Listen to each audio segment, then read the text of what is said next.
Fremu hizi hawapangishwi na CCM peke yao, ni wananchi wote wa vyama vyote. CUF wanaruhusiwa, ACT wanaruhusiwa, Chauma wanaruhusiwa, Chadema wanaruhusiwa, na CCM na wananchi wasio na vyama wanafanya nini? Wanaruhusiwa. CCM hakuna ubaguzi. Sisi tunafanya kazi na watu wote na vyama vyote.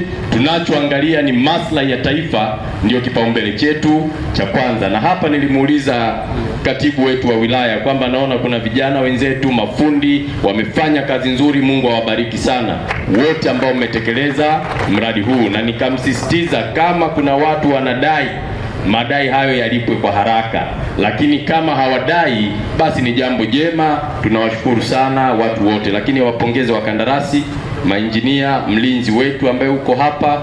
Mungu wote azidi kutubariki. Sasa ninaamini sasa hata wenzetu ambao wanapenda kuombaomba michango na wanaitafuna wana wajibu wa kuja kujifunza kwenye uwekezaji.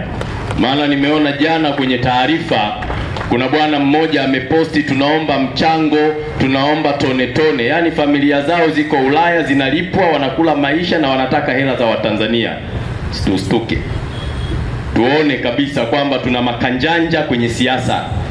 Fedha zikichangwa, tulimuona yule babake mkubwa wa Lissu, sio ni mjomba wake, alikuwa analalamika michango ya Lissu ililiwa, waliokula ni kina nani?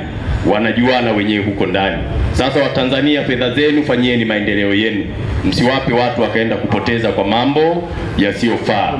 Najua baadaye wataanza kunishambulia kwa sababu hawana ajenda, wataposti tu kwamba mwenezi amesema michango isichangiwe, lakini waje wajifunze ndani ya chama cha nini? Cha Mapinduzi. CCM oye!